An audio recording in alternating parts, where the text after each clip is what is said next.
अबसार आलम live के साथ मैं हूं मैमुना सत्तार। पीटीआई के एहतजाज के बाद से पार्टी की जो लीडरशिप है वो जो इमर्जिंग लीडर हैं उनसे कुछ खास खुश नज़र नहीं आ रही और इस वक्त बताया जा रहा है कि इमर्जिंग लीडर यानी बुशरा बीबी उनसे कुछ और भी लोग नाराज़ हैं और वो लोग कौन हैं ये अब सार साहब से जानेंगे। एक और ख़बर आई है आज और वो ये है कि मतीउल्लाह जान साहब को अरेस्ट किया गया। उसके बाद 2 रोज़ के लिए उन्हें फिजिकल रिमांड पे भेज दिया गया है। चार्जेस जो हैं वो बड़े मज़ेका खेज़ हैं। सर के पुराने दोस्त भी रहे हैं वो तो जानते हैं कि सर ये किस तरह के चार्जेस लगे हैं। वो सुना है कोई नशा वशा करते रहे हैं, आप जानते हो उन्हें पुराना, तो ये क्या मामलात हैं? जी मैं बहुत पुराना जानता हूँ उनको उनको मैं तकरीबन 30 साल से जानता हूँ। यूनिवर्सिटी के दिनों से जानते हैं। फिर हम दोनों जर्नलिज्म में आगे अलग अलग हम पढ़ते थे यूनिवर्सिटीज़ में, लेकिन बहरहाल जान पहचान थी और फिर ये नशा वशा मीडिया में आ गए। आपने पहले ही कह दिया मज़े का खेज, तो अब मैं उस पर क्या बात करूँ। आपने तो टाइटल दे दिया कि मज़े का खेज इल्ज़ाम है, तो इसका मतलब इस इल्ज़ाम में कोई सच्चाई नहीं है। हो सकता है, अब आप बताएं आप हमें ये क्या मेरी है। तरफ देख के कह रही हैं करके, हो सकता है मेरा दोस्त है तो हम कहीं नशा करते हैं सर तो आप हमें कुछ स्टोरीज भी उस नहीं दिन नहीं। सुना रहे थे देखें तो मैंने कहा देखें, क्या पता लोगों को क्या शक में डिटेल्स हैं डालने के लिए उसकी। अगर मैं ये कहूँ कि हम आइस का नशा नहीं करते थे तो लोग कहेंगे कि फिर किस चीज़ का किसी नशा तरह करते हैं। तो इसलिए, लेकिन बहरहाल ऑन अ सीरियस नोट आपकी बात ठीक है, ये मज़े का खेज इल्ज़ाम है। और इससे देखिए मसला ये है कि हुकूमत को दुश्मनों की ज़रूरत नहीं है, ये खुद अपने दुश्मन है। इस तरह के क्लाउनिश किस्म के Absurd। केसेस बनाने, ये डाल दो सुराना सनाउल्ला पे हेरोइन डाल दी 20 किलो के पता नहीं कितनी, इस पे आइस डाल दी, सबको पता, हम सबको एक दूसरे का पता है। जर्नलिस्टों को ये नहीं हो सकता किसी को कि दूसरे का पता ना हो कि कौन क्या करता है। बकवास है, फजूल इल्ज़ाम है। और इसको मतलब जिसने भी ये मशवरा दिया और जिसने इस पे अमल किया, उन्हें चाहिए कि वो अपना आईक्यू लेवल जाके टेस्ट करवाएं। आईक्यू करवाएं ना करवाएं, एक नॉर्मल टेस्ट करवा लें मेंटल फिटनेस का, शायद देखिए मेंटल वो भी फिटनेस जरूर। का अगर आपने टेस्ट कराया तो उसमें मैं गारंटी देता हूँ कि शायद अच्छा वो फेल पास होता है। मार्क्स पासिंग मार्क्स कम ही मिले बहुत सारे लोगों को इस्लामाबाद में, मेरे समेत। ठीक, लेकिन आईक्यू टेस्ट उन्हें ज़रूर करवाना चाहिए। और मैं समझता हूँ कि कोई भी सरकारी मुलाजमत हो ना, उसमें उन्हें मुलाजमत देने से पहले शायद आईक्यू टेस्ट भी करना चाहिए। करते हैं कि नहीं करते? सब पता नहीं। नहीं करते तो करना चाहिए, वरना हर हुकूमत इसी तरह के बोंगे काम करेगी, वो मुंह पे आके पड़ेंगे। और बजाय इसके कि आप जो सीरियस इश्यूज हैं उन पे फोकस करें, आप लोगों देखिए मीडिया को मीडिया के तरीके से हैंडल होगा, टीचर्स को टीचर्स के तरीके से हैंडल होगा, दहशत गर्दों को दहशत गर्दी के तरीके से हैंडल कर सकते हैं आप। हमारे यहाँ उल्टी गंगा बहती है क्योंकि आईक्यू लेवल बहुत लो है ना। क्योंकि मैंने उस दिन एक बात पता नहीं डफर मेरे मुंह से निकल गया गलती से, तो मुझे लोगों ने काफ़ी तनकीद का निशाना बनाया, मेरे जानने वालों ने, कि तुम समझते क्या हो अपने आप को, और तुम जज्बाती हो जाते हो, तुम ये हो जाते हो, रेस हो जाते हो। रेस एक लफ्ज़ है कि तुम रेस हो जाते हो, तो मैं रेस नहीं हो रहा। इसलिए मैं बहुत अंग्रेज़ी का लफ्ज़ इस्तेमाल कर रहा हूँ, IQ. There IQ level must be tested. कि दहशत गर्दों के साथ बातचीत करते हैं, सहाफ़ियों के साथ दहशतगर्दी के दहशतगर्दी का मुकदमे। फोर्स यूज़ करते हैं, और टीचर्स को सस्पेंड कर देते हैं। टीचर्स का भी दिमाग बड़ा ख़राब है वैसे, वो भी मैं आपसे बात करूंगा। उन्होंने जितना गुमराह किया इस कौम को, बच्चों को, मीडिया तो चलो मिडिल एज पे जाके लोगों को गुमराह करना शुरू करता है ना, और मेच्योर एज के लोगों को गुमराह करता है मीडिया, जिसमें हम शामिल हैं सब। टीचर जो है ना, स्कूल टीचर्स, मेल और फीमेल दोनों, ये इन्फेंट्स को गुमराह करना शुरू कर देते हैं। ये उनके जहनों में, छोटे कच्चे जहनों में जहर भरते हैं और नफ़रत भरते हैं लोगों के बारे में, इस मुल्क के सिस्टम के बारे में, इस मुल्क के तमाम निज़ाम के बारे में, तमाम सियासी जमातों के बारे में, सिवाय एक के। वो कौन है? वो आपके खान और बुशरा जो आपने सवाल पूछा है। सर ठीक है, हमने बात कर दी इस चीज़ के ऊपर और आई थिंक कल आप मुझे कह रहे थे कि अगर आप सहाफ़ी हैं तो ये आपकी ड्यूटी भी बनती है कि आप पिम्स जाएं, पोली क्लिनिक जाएं, आप वहाँ जाके चेक भी करें। तो अगर कोई सहाफ़ी इस तरह की चीज़ें कर रहे हैं तो, और आपके पास कुछ छुपाने को भी नहीं है, तो बेहतर यही है कि उनको अपनी ड्यूटीज़ सरअंजाम देने दें। आ जाते हैं बुशरा बीवी के ऊपर। कहा जा रहा है कि इमरान खान साहब भी नाराज़ हैं उनसे, ये जो सारा एपिसोड अनफोल्ड हुआ है उसके ऊपर। देखिए मैं इस पे आपको बताता हूँ, एक छोटी सी बात पिछली मुकम्मल नहीं रह गई। तो टीचर्स को भी ये डील करते हैं ना जिस तरह हुकूमतें, उनको सस्पेंड कर दिया, खैबर पख्तूनख्वा में उन पर लाठी चार्ज किया। ऐसे नहीं करें, बातचीत करें, उन्हें समझाएं कि आप कौम के मुस्तकबिल से इस तरह खिलवाड़ ना करें, इस तरह तबाह ना करें कच्चे जहनों को। खैर इस पे काम करना चाहिए हुकूमत को, ना कि मतीउल्लाह जान पे आइस डाल दें, राना सनाउल्लाह पे हेरन डाल दें। इस तरह के फजूल किस्म के केसेस जो हैं, फिर इसीलिए तो 9 मई को कोई यकीन नहीं करता कि जब आप इस तरह के केस, ये इनका जो बयानिया है हुकूमत का, अगर कोई है तो, कि यही है ना कि 9 मई को जी बहुत ज्यादती होगी, जुल्म हो गया, लोग कहेंगे ये देखे झूठ है। मतीउल्लाह जान पे जो केस है, इसको इस्तेमाल किया जाएगा आपकी पुरानी सच्ची बातों को भी झूठा साबित करने के लिए। ये नहीं हुकूमत की समझ में आता। खैर, आपका सवाल जो है, अब देखिए खान साहब बुशरा बीबी से नाराज क्यों नहीं होंगे? मसला ये है कि दो चीजें हैं। खान जो है ना, वो इस दुनिया के तमाम लोगों से ऊपर है, और ये तो आपकी जनरेशन के लोगों को का ईमान है। अब हो क्या रहा है, अब जो जिसने भी खान की बीवी हो, कोई खान की जानने वाली हो, कोई दोस्त हो, कोई मर्द हो, कोई औरत हो, कोई उनका वजीर हो, उनका सदर हो, कोई उनकी कैबिनेट का बंदा हो, एडवाइस कुछ हो, आप एक लंबी लिस्ट है इमरान इस्माइल से लेके, और ये जो थे आपके जस्टिस वजी, फिर एक नूरानी तस्लीम नूरानी थे, फिर अकबर एस बाबर हैं, जितने आप लोग उठा के देख लें उनकी पार्टी में से जिनको निकाल, जहांगीर तरीन है। खान फरिश्ता है, खान बराबर है, बड़ा है सबसे। अब क्या हो रहा है, आपने रेहाम खान को इन्होंने पहले मादरे मिल्लत कहा, इन्हीं एंकर्स ने, इन्हीं एनालिस्ट ने, बड़े बड़े सीनियर और जूनियर, और फिर उसको ऐसी गलीज गाली से नवाजा रेहाम खान को, जब वो बीवी नहीं रही। इस बुशरा बीबी को इन्होंने माँ कहा, लतीफ़ खोसा ने कहा वो हमारी माँ जैसी है। कितना बड़ी उम्र है लतीफ़ खोसा की, उसने कहा माँ जैसी है। अभी भी झूठ बोल रहे हैं, उम्र देखें। और ठीक है, एक मिनट ठहरे जरा, मैं बात कर लूँ। अब तो अब क्या करते हैं फिर, अब सारा मलबा जो है ना, अब देखिए, victory has many fathers and defeat is an orphan. शिकस्त यतीम होती है। अब शिकस्त होगी ना, जब वो उठ रही थी बुशरा बीबी पिछले 3-4 दिनों में, तो सब उनकी तारीफों पे बीपर दे रहे थे। हमें कांटेक्ट कर के पॉलिटिशियन कह रहे थे कि हमें टीवी पे लें, हमने बुशरा बीबी की तारीफें करनी है। और यहां तक कि अलीमा खान जो कहीं नजर नहीं आ रही थी, वो भी आ गई, वो भी पहुंच गई ना 26 नंबर चुंगी पे। जब उन्होंने देखा कि यहां तक पहुंच गई है बुशरा बीबी, हम पीछे रह गए, वो भी ज्वाइन कर लिया। आरिफ अलवी, सदर पाकिस्तान, एक्स साबिक सदर पाकिस्तान, कहीं नजर नहीं आए सदारत के झूठे लेने के बाद। जब उन्होंने देखा कि ये तो काम हो रहा है, वो पेशावर पहुंच गए, गाड़ी में पहुंचे। तस्वीरें देखी आप सबने।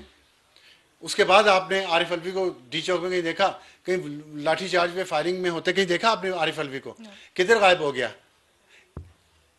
सिर्फ बुशरा बीबी के आगे नंबर टिकाने थे उन्होंने।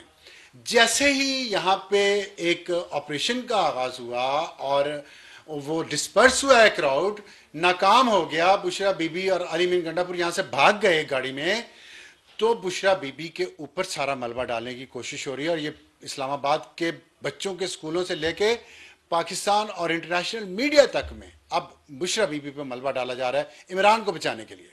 और इमरान का कोई गलत, देखें, जो बहादुर, गैरतमंद और ईमानदार लीडर होते हैं ना, वो जिम्मेदारी खुद कबूल करते हैं।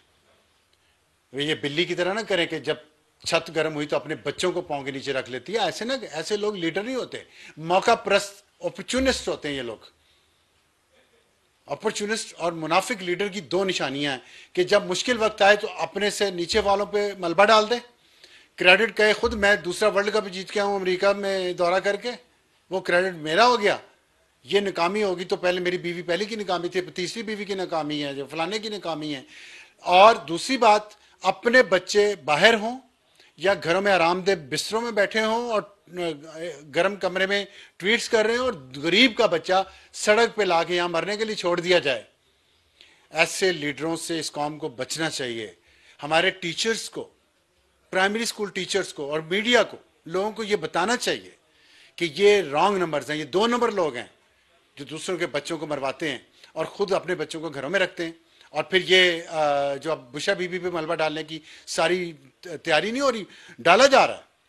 बुशरा की बात कोई नहीं सुन रहा, तो आप ये कह रहे हैं कि जो खबरें आ रही हैं कि इमरान खान अग्रीड थे संगजानी में जलसा करने के लिए, और जो भी सारा उनका सिट इन था वो वहां पे वो अग्री कर गए थे। इररेलेवेंट है ये बात। असल बात है कि बुशरा बीबी को बस के नीचे अब दे रहे हैं कि नहीं दे रहे, और उसकी बहन मरियम वट्टू जो है, इसीलिए तो बोली है, कल टीवी चैनल्स पे आके बोली है ना, उनको उसको डिनाई किया किसी ने, किसी ने डिनाई? तो लाए बुशरा बीबी को बाहर बोलने दे मीडिया के साथ। अब उसको पहले 2-3 दिन आप हेलीकॉप्टर वहां जाके छुपे रहे मानसेरा में, क्योंकि वर्कर्स पेशावर के आपके नाराज बहुत हैं, आपको डर था कि आपको वहां पे वो हमला ना कर दें।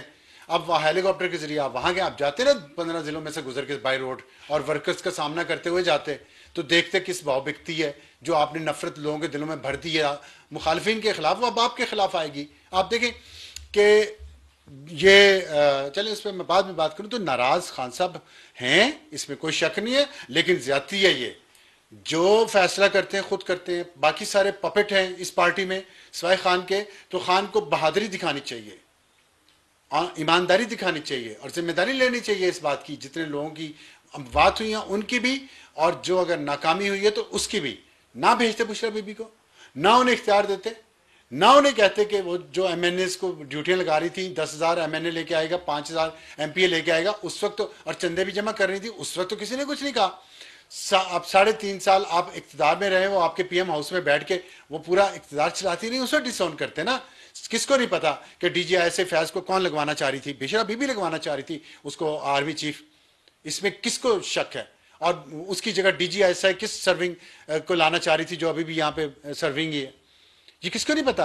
कौन उसकी मुरीदी के लिए तरले कर रहा था ताकि मैं अगला डीजीआईएसआई बन जाऊं? यहाँ लोगों को पता नहीं, ये सब पता है, ये हकीकतें हैं।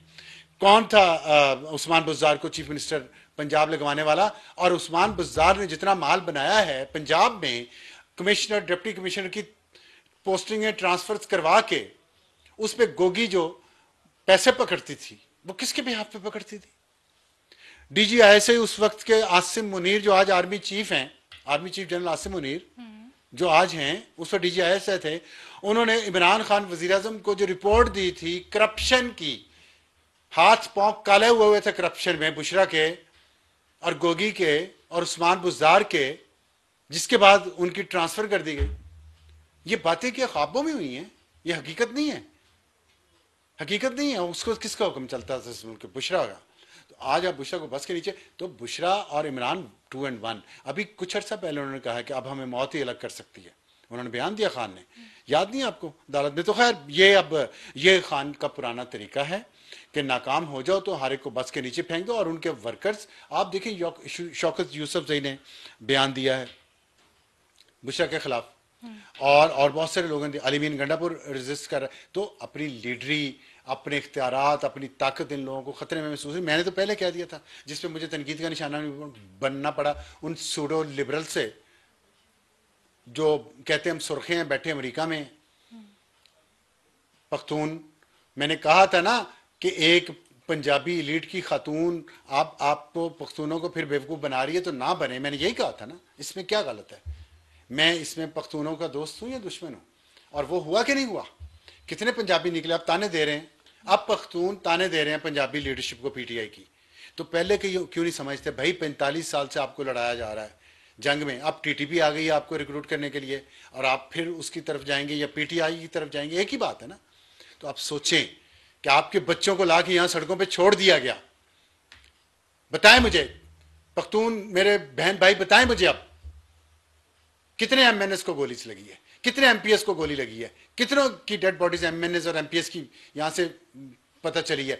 किधर है वो शहजाद अकबर और जुल्फी बुखारी और राजा आदिल और मोहित पीरजादा और शहबाज गिल वहां बैठ के लोगों को यहां भड़का रहे, वहां ट्वीट करते हैं और साथ चंदे जमा करते हैं।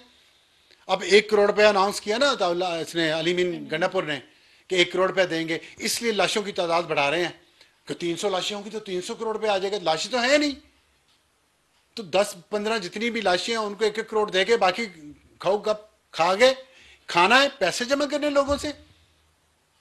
अब वहां से ये शहजाद अकबर ट्वीट्स कर रहा है गंडापुर के खिलाफ, तो वो ग्राउंड पे तो है ना गंडापुर, आप तो वहां बैठे हैं पैसे कमा के, आप मलिक रियाज केस में आप वहां चले गए हैं और अब आपने वहां से जाके ये करना शुरू कर दिया। तो ये क्या तरीका कार है? आप की तवज्जो कहीं और है तो मुझे बता दें। सर वो एक इस्तीफा आया है तो उस हवाले से बात करना नहीं, चाह मुझे रहे इतना इम्पोर्टेंट नहीं है किसका इस्तीफा है। हैं। सलमान अकरम तो राजा क्या साहब। हुआ, who is Salman Akbar Raja, who is she. Zulfikar Ali Bhutto ने पूछा था असगर खान के बारे में, हु इज शी, बताएं ना आप मुझे, सलमान अकबर राजा पार्टी सेक्रेटरी क्या उनकी। जनरल के भाई ओहदे से इस्तीफा दे छोड़े, दिया, वो वकील हमारे हो, रिपोर्टर आए थे। वकील हो और मुफाद प्रस्त ना हो बड़ा मुश्किल काम है, होंगे ऐसे भी वकील, लेकिन मुश्किल काम है। छोड़े, क्या बात करती हैं आप, ये किधर थे, किधर थे सलमान अकबर राजा साहब जब यहाँ पे लोगों के बच्चों को भिजवाया इन्होंने पंप करके, खुद किधर थे।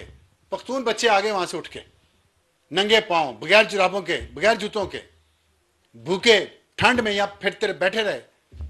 ये किधर थे सलमान अकरम राजा।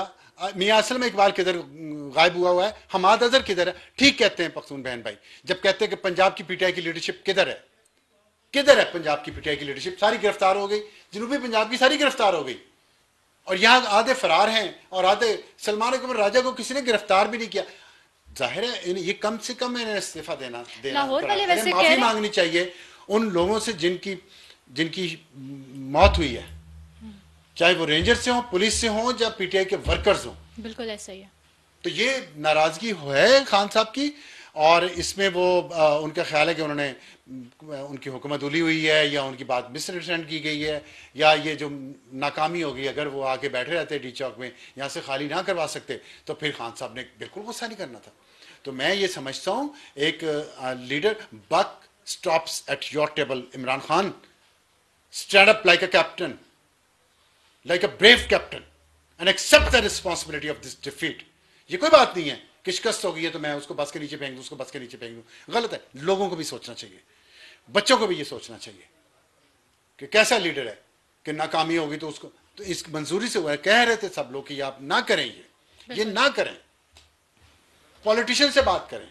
आप इस्टेब्लिशमेंट को डराना चाहते हैं और धमकाना चाहते हैं, लड़ना चाहते हैं तो लड़ ले। फिर इस्टेब्लिशमेंट सिर्फ मिलिट्री नहीं होती, इस्टेब्लिशमेंट का हिस्सा है आपकी लीडरशिप जो है पीटीआई की, वो इस्टेब्लिशमेंट का हिस्सा है। वो आप उन सबको अपने आप को कैसे शिकस्त दे देंगे खान साहब। आप इस्टेब्लिशमेंट की मंजूरी से, मर्जी से यहां तक पहुंचे वजारत उज़्मा की सीट पे। आपके लोग भी जो आपकी सौदेबाजी के, आज भी आपकी सफों में वो लोग हैं जो आपकी बातचीत करवा रहे हैं एस्टेब्लिशमेंट से। क्या बातें करते हैं, सब डील थी, सब तय था। कहीं ना कहीं किसी ने कोई वायलेशन की है तो ये सब हुआ है उस माहिदे की। इसलिए कहते हैं पॉलिटिकल पार्टीज बैठे हैं आपस में। मैं ये कह रहा हूं पॉलिटिकल पार्टीज बैठेंगी तो आगे का सोचेंगी। और बात यही है कि जब आप अपना दीवार खुद सर में मारेंगे तो फिर चोट ही लगेगी। दूसरी साइड पे जिनसे आप नेगोशिएट करना चाह रहे हैं, दे नो ओनली फोर्स। तो फिर आपका कोई और क्वेश्चन है? क्वेश्चन नहीं है मेरे पास। आप कुछ कहना नहीं, चाहेंगे इंक्लूडिंग रिमार्क्स? मेरा ख्याल है कि आप टाइम भी जहन में टाइम कितना रह गया हमारे पास। और मैं इस पे बात करना चाहता हूँ कि इनकलाब जो है ना, ऐसे नहीं आता लोगों को जो गुस्से से भर के आप सड़कों पे ले आए, गरीब के बच्चे को, अपने बच्चे आपके घर में बैठे रहें, तो इससे इनकलाब नहीं आता। इनकलाब के लिए एक पढ़ा लिखा बाशऊर तबका और क्लास होना ज़रूरी है, जो जिसके सामने लॉन्ग टर्म ऑब्जेक्टिव्स हों। शॉर्ट टर्म नहीं कि मैं लीडर को रिहा करवा लूँ, मैं जेलों में से तोड़ के ले आऊँ। ये इनकलाब नहीं होता। इनकलाब होता है आप पूरे मुआशरे को, पूरे निज़ाम को कैसे बदलेंगे। इसके लिए एक प्रोग्राम होता है, एक स्ट्रेटजी होती है। पर जाहिर है उस पे कोई काम करें। एक प्रोविंस में अगर आपकी गवर्नमेंट है उसी एस्टैब्लिशमेंट की मर्जी के साथ, तो फिर आप उस एस्टैब्लिशमेंट के साथ कैसे इनकलाब लाएंगे, ये भी जाहिर है। और ये सारा पॉलिटिकल फोर्सेस जो हैं वो आपस में करनी पड़ेगी। मैं थोड़ा सा लाशों की सियासत पे बात करना चाहता हूँ, अगर आपकी इजाज़त हो तो। Sure, please please please. देखिए, आपने कहा कि गंडापुर की वजारत आला खतरे में है और कारकुन बहुत नाराज है, ये बात है ना। बल्कि कारकुन गुस्से में है पीटीआई का। यस।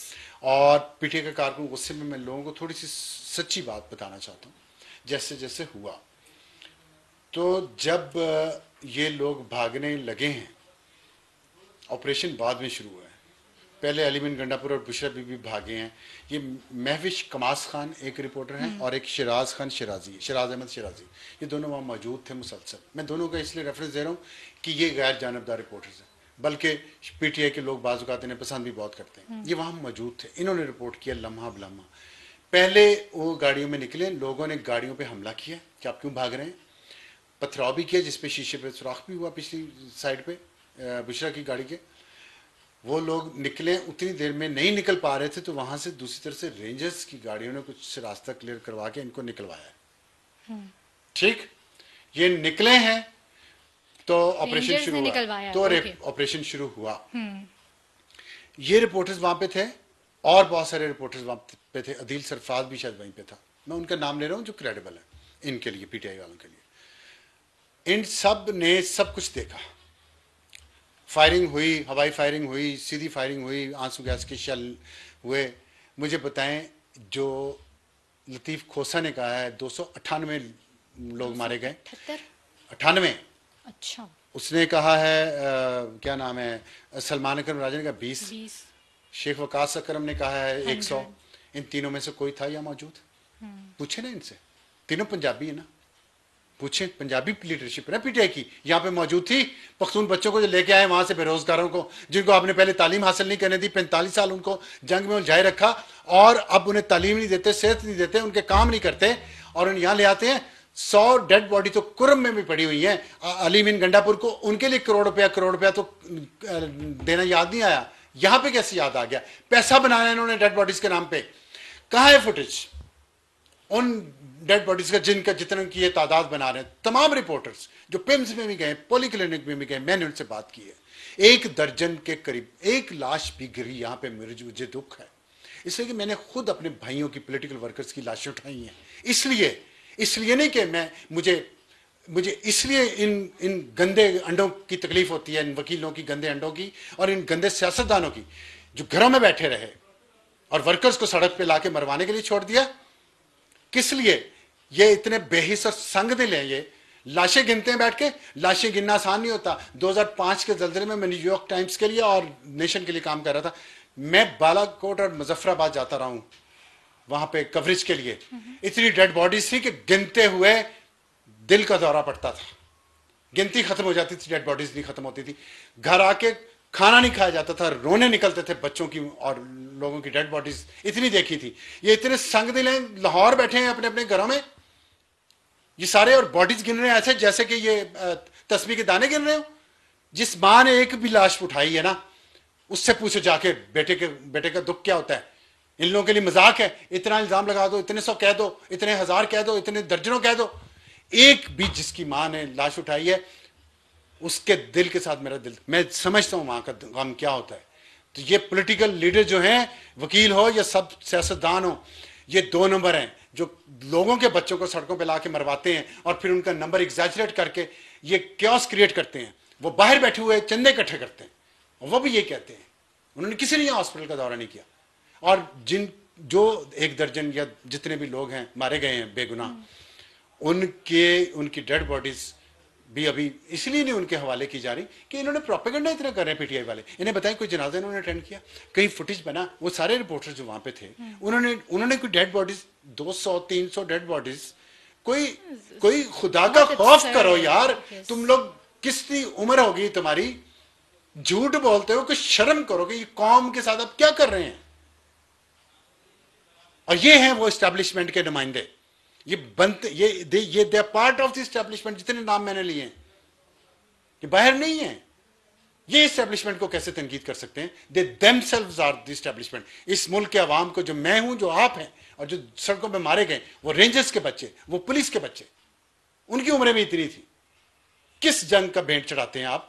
लश्करकशी करने आ जाते हैं, ये करने आ जाते हैं। जो सियासी लीडर ये करता है, जो सियासी लीडर किसी भी सियासी जमात से उसका ताल्लुक हो, वो 2 नंबर है। और कौम को ये हमें बताना चाहिए और हमें समझाना चाहिए, और उन स्कूल टीचर्स को भी ये सोचना चाहिए कि वो छोटे छोटे बच्चों के जहन में क्या जहर भर रहे हैं।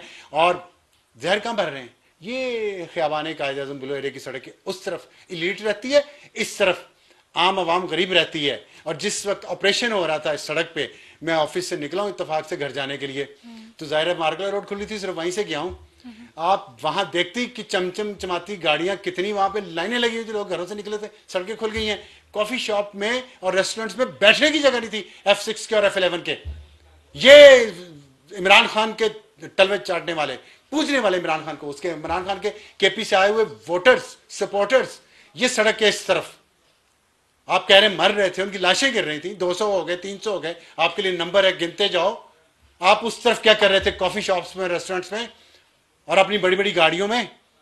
तो सड़क के उस तरफ बड़ी गाड़ियों में, अच्छे रेस्टोरेंट में बैठ के इनकलाब का भाषण दूसरों को देना बड़ा आसान है। उस मां से जाके पूछे जिसने 9 माह तक बच्चे को अपने साथ रखा और फिर 18 साल 20 साल को उसको बड़ा करके इस्लामाबाद भेज दिया इमरान खान और बुशरा के कहने पे, और फिर वापस उसकी लाश रिसीव करने के लिए वहां बैठी हुई है। उससे पूछे जाके सियासत क्या है और रियासत क्या है। ठीक है, आई थिंक स्टेट का इसमें कितना, स्टेट मीडिया को कंट्रोल जो किया गया उसमें सही फिगर रिपोर्ट ना होने में कितना हाथ है इस चीज का, इसके ऊपर हम बात करेंगे कमिंग डेज, क्योंकि अभी शायद टाइम मेरे पास नहीं थोड़ा है सा कि शॉर्ट है। एग्जैजरेटेड फिगर देने चाहिए। एग्जैक्टली, वो भी शर्म आनी चाहिए। बिल्कुल। अपने बच्चे अगर इनके होते तो मैं देखता इस तरह एग्जैजरेटेड फिगर देते। बिल्कुल ऐसा ही पूरी कौम को हैजान में मुब्तला करते हैं, पाकिस्तान को बदनाम करते हैं, और बाहर बैठे हुए हैं उनका क्या मफाद है। फिर आप कहती दोहरी शहरियत वालों को ना कहो, इन दोहरी शहरियत वालों को कुछ ना कहो। नहीं, जरूर कहें, इन्हें जरूर कहें, Thank you बिल्कुल very कहें। And that's it for today. आने वाले दिनों में फिर बात करेंगे, मजीद बात करेंगे, तब तक के लिए इजाजत दीजिए। खुदा हाफिज़।